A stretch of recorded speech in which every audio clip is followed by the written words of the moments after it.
Well, hello, folks. This is Shippy the Explorer.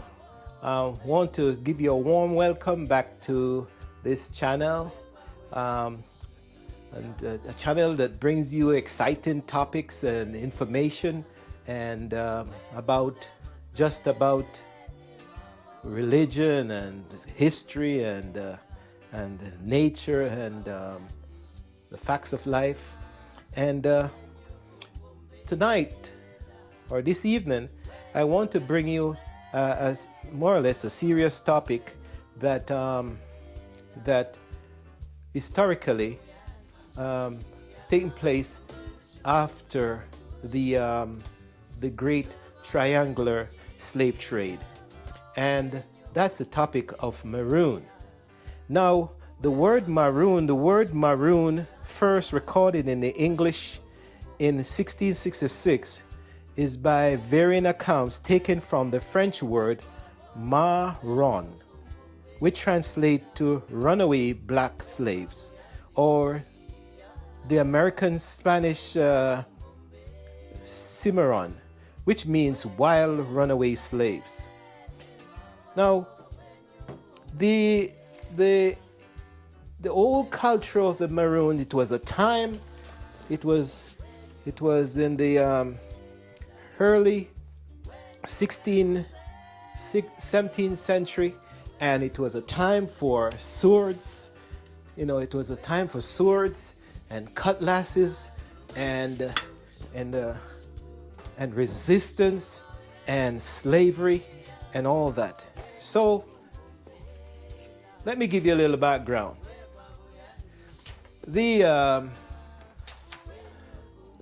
And I take you closer to the map.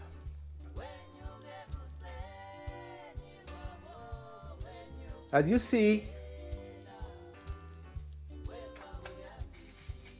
take these now.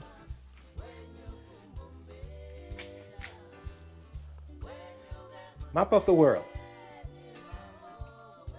As the Europeans found that they could trade along the West African coast, and by 1492, when Columbus realized that the earth was round and they were trading, they wanted to go find a path where they would reach India, and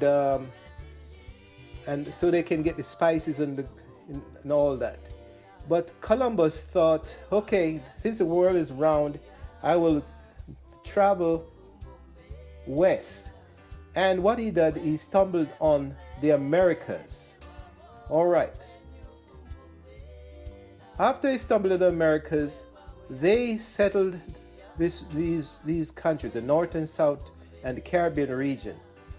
Now, finally, with the settlement, after a while, and the indigenous people were somewhat wiped out, they started bringing indentured workers from Europe, but they too quickly died out. Or not really died out, but they could not handle the work.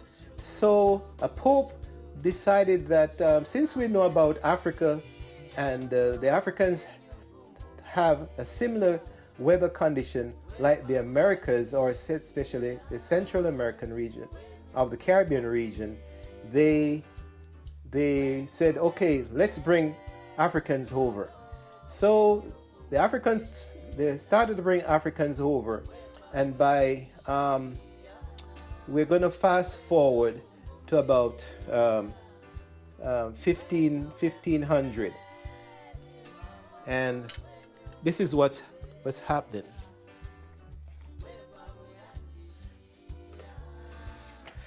Well, before 1500, by 1490, we have what they call the Maroon experience. So let me tell you the story of the Maroons. Before we go into the Maroons of Jamaica, I want to acknowledge that other Maroons did exist. And we have the Maroons of Dominica. We have the Maroons of Dominica right here.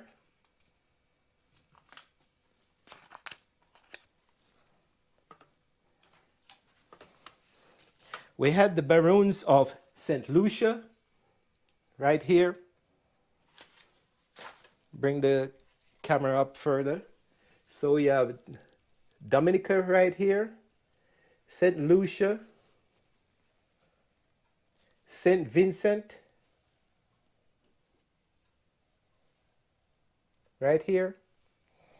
We have the Maroons of Suriname. And we have the Maroons of French Guiana. But the Maroons of Jamaica became one of the most known for their resistance. And I did somewhat a short version of the history, and I want to present that to you. So what I'll be doing is using my notes, really. So here we go. Before 1492, the Tainos were predominantly all over the island, with the possibility of a small group of Caribs in the eastern part of the island around St. Thomas. That's Portland, was not in existence as yet. So based on Jamaica, we have the eastern part of Jamaica was more or less on this side. Now, 1494, Columbus finally landed on the shores of Jamaica, May 5th, 1494. By 1508, Diego Colon, the son of Columbus, was appointed the governor to the islands, and he in turn appointed Juan de Esquivel, lieutenant governor of Jamaica. So Diego Colon was appointed the governor of this region. And also, by 1512, the Tainos were showing signs of being overworked. Some resisted and ran to the bushes and hills to form the first Maroons in Jamaica. 1513, the first sets of the African slaves were brought in and gradually increased in numbers. So by 1521, there were lots more. Before 1655, we therefore had a mixed group of people on the island of Spanish, Taino, Caribs, and Africans. 1655, the English attacked the island under the leadership of Admiral Penn and Venables. The Spaniards resisted for years. Lots of their Africans fought alongside them, but many ran off to join the Taino in the bushes. They survived on food like plantains, hunted wild hogs, and cattle. Eventually, they relied more heavily on the technique of jerking, a method of curing the meat over low fire, introduced to them apparently by the Caribs in the east. The English wanted the whole island for themselves. At the same time, a small band of Spaniards on the north coast, modern-day St. Anne, with the support of those in Cuba, still wanted to recapture Jamaica. As the English encroached on the lands of the Maroons, the resistance by the Maroons increased, even to the point of some of them joining with the Spaniards. 1660, the English declared full war on the Maroons, an effort that lasted up until 1730s. Bands of groups of Maroons were predominantly Kojo of the Kojo town, later became Trelawney Town in the hills of Clarendon, St. James, Manchester, and St. Elizabeth, called the Leeward Maroons by the English. So the Leeward Maroons were more or less on the western side of the island. Well,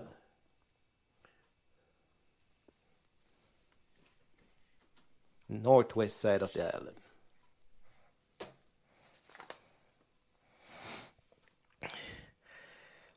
Nanny of St. Thomas and later parts of Portland, mainly in the upper reaches of the Blue Mountains, were called the Windward Maroons.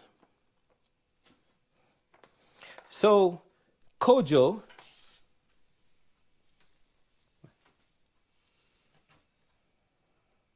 was on the leeward side, and Nani was on the windward side.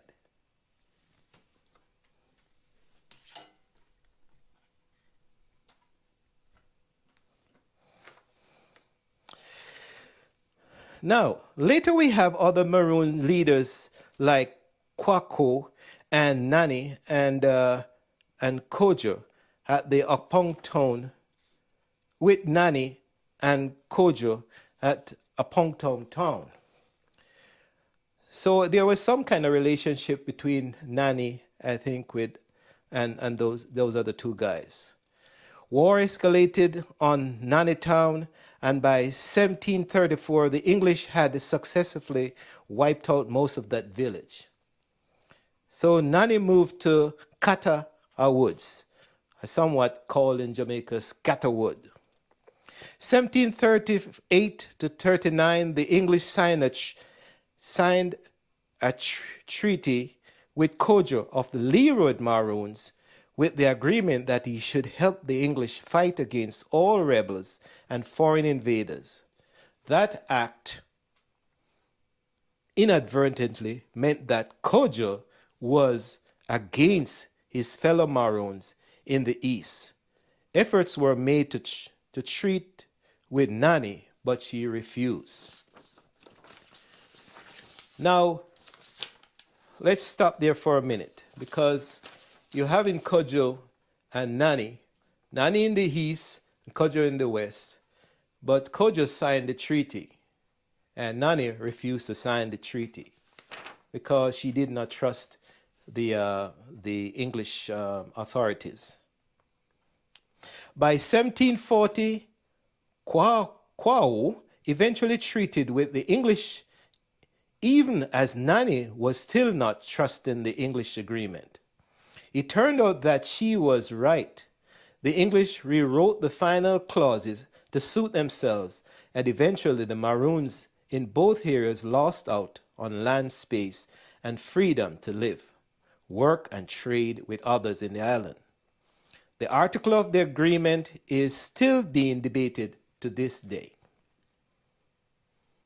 One clause of the article stipulated that 4 white men were to live with the Maroons to help with control. Some of those men eventually became commissioners, a sort of payee, spy person for the colonial government, but truly some became friends of the Maroons. Another clause requested that the Maroons should return any African living with their group under 2 years. They should be handed over to the magistrate of the nearest town to be turned over to their former owners. Also, that any slave that runs away from the plantations should be brought back to the magistrate to be sent back to their respective plantation. Hence, the Maroons had been effectively tricked into becoming the police of the colonial government, an enemy of their fellow African Creole people. Nani eventually received patent for land in 1740. Now, circa 1749, Maroons of Crawford Town got disbanded, and by 1751 requested permission to relocate elsewhere. Land was purchased near Scotsall. The settlement was first called Negro Town, but later became known as Scotsall. 1754, Quao staged a coup to overthrow Captain Ned Crawford at Crawford Town. With the help of the Maroons of New Nanny Town, Quao was executed. Ned Crawford was even killed in the fighting. 1760 saw the rebellion of Taki, a Fanti. And as I said Fanti, I'll put on my Akan kente cloth to show you that the Great Association, we had a lot of the Maroons with the Ghanaian Akan region. And let's show you Taki.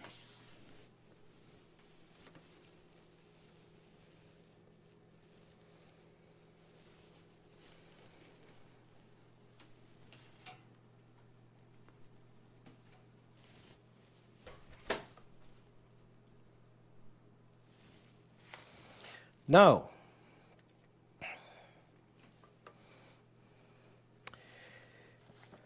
let's talk about Taki. In 1760 saw the rebellion of Taki from the Trinity Estate in St. Mary started.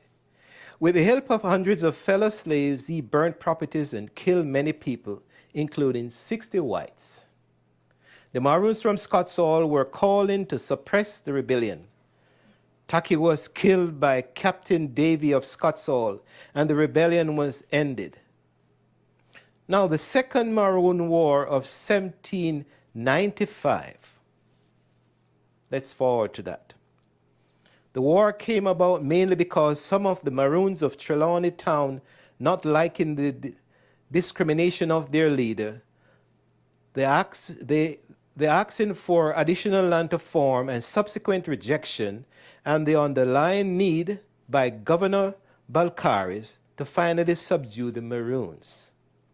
The war fought on for months, with the Maroons of Upon Town not supporting the Trelawney group, but sided with the white planters and hence the government. The Eastern Maroons did not support the government and eventually got backlashed. The Trelawney Town Maroons eventually lost the war as per the government, but oral history says that they surrendered. Some 500 men and women and kids were transported first to Canada, then later to Sierra Leone, West Africa. And Sierra Leone, West Africa is right here. So from Jamaica, they took them up into Canada and then transported them down into Sierra Leone. Between the ending of the Second Maroon War and the freeing of the slaves in 1834, we have documentation that returns of its Maroons, a kind of census, were taken to determine the population of various villages. One example was the 1st of November 1831 return of Charlestown. And Charlestown is basically one of the Maroon settlements in Jamaica in the Portland area. This return indicated that this is where it becomes personal. In my own family, the Giscombs had members of the family who were Maroons, although the document indicated them as non-residents. We even had, as head of the Charlestown Maroons, most likely one of the commissioner of our family, one Lieutenant Colonel James Giscomb, for a short time.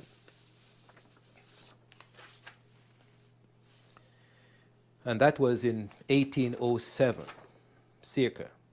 I deduct that this was most likely the James Giscombe, born about 1730 and died 1813. Information came from a research paper by Michael Savapragasam, May 24th, 2018, University of Southampton. A major return done in 1836 indicate that there were 680 Maroons in Moortown, 367 Maroons at Charlestown, 409 Maroons at Upongtown, 93 Maroons at Scotsall. No more major wars took place between the British and the Maroons, but a major uprising took place between the slaves and the plantocracy, and that was the Baptist Rebellion of 1831, led by Sam Sharp, mainly in the St. James area. And any one of you who have visited Jamaica, in Montego Bay on the square, you have a Sam Sharp Square, and that is where you find his statue. Now, this was the straw, this rebellion was the straw that broke the camel's back, so to speak. Because even as Sam Sharp was a minister, he was really frustrated with slavery and the condition in which his fellow people lived in. So, for the end of this rebellion, the rich plantation owners, mainly the British colonial countries, were more willing to talk of freedom for the slaves. Because Sam Sharp, his rebellion really tormented the whole, I would say, northwestern part of Jamaica. Hundreds of people were killed. Plantations were burnt. Now, slavery was abolished in 1834 with an emancipation period of 4 years. And that's slavery in the Caribbean region, the British Caribbean region, or the countries under the British Crown. In 1865, we have yet another uprising, and this was by the freed but oppressed non-Maroons at Stonygut, St. Thomas. And this was led mainly by Paul Bogle, yet another Baptist preacher. And he was trying to obtain better working conditions and reasonable compensation for work done. And he took the cause to the authorities at Morant Bay Courthouse. And during the proceedings, a scrimmage occurred. Some official person got injured. An arrest warrant was issued for many of the persons involved. More rioting took place. The governor sent in the military. Lots of poor citizens killed. Some whites and colored were killed by poor citizens. At the end, hundreds of poor citizens were killed in the fighting and executed. The most famous of them were George William Gordon, a mulatto. And he was the owner of a place called Cherry Gardens in the plantation. And the other prominent person was Paul Bogle. Both, interestingly, now are members of the Jamaica's national group of the Jamaican National Heroes. So we have Paul Bogle, William Gordon, and Nanny. All those three are national heroes of Jamaica. Now, hence, one can see that the Maroons of Jamaica had played a pivotal role in the history of the country. And even today, in 2024, still are referred to in the continuing struggle to survive as separate entities in relatively small independent landholdings. So a lot of people don't realize that, but in Jamaica particularly, we have 5 maroon entities, or I don't know if you call them jurisdiction. I don't know if the proper word. So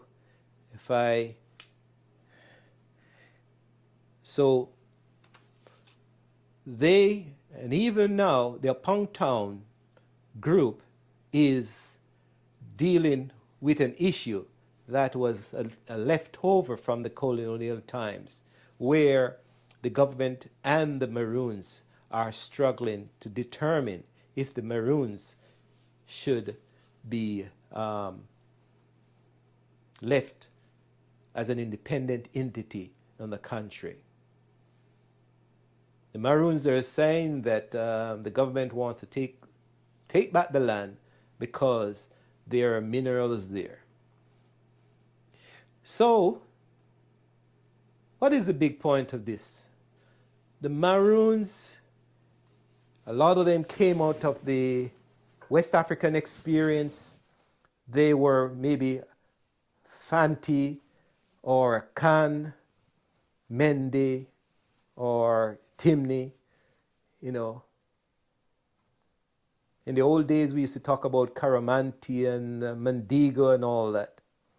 But the main thing is that the Caribbean Maroon groups seem to have put on a concerted effort to try to free themselves from the British Crown.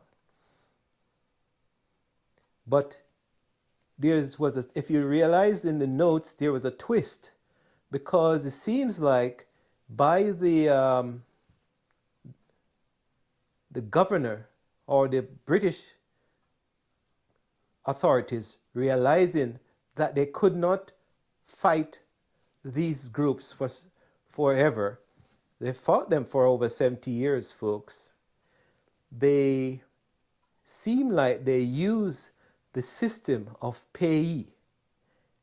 And with the signing of the treaty, they asked the Maroons to become the official, join the militia to a certain extent. So when we have uprising, they would call on the Maroons. So indirectly, the Maroons, I don't know if they would use the word as strict, but indirectly they became the police for the British authorities. And in so doing, we have this issue now where some people who are not Maroons are saying that the Maroons were somewhat traitors, not traitors, not traders, but traitors. But I would think that the gradual change in policy and all that, that caused the Maroons to really work on the side of the authorities, and maybe because of the pay. Because if you bring back one slave that ran away, you were being paid. If an uprising came up, you were asked to go fight, and at the end of the war, end of the scrimmage, you were paid. So, but overall, we have to give credit to the endearing effort that the Maroons place or exhibit in their soul, in their body, to really resist the colonial government, and fought them for over 60-something, almost 70-something years to keep themselves free. And until this day, they are still intact to a certain extent. So kudos to the Maroons. I myself, my family, we have history in the Maroons. My grandmother on my mother's side was called Mother Maroon. And that's another thing. After the abolition of slavery, a number of the Maroons were free to move and live in other parts of the country in Jamaica. And that's where my great-grandmother lived was not one of the settled area, but it's an indication that Maroons were living in different parts of the country. So that's the story about a short synopsis of the Maroons in the Caribbean region, and especially Jamaica. So I'm hoping I've brought you some information that that you may or may not have known before. And as I said, this is Shippy, the Explorer, trying to bring you new information every time I get in front of you.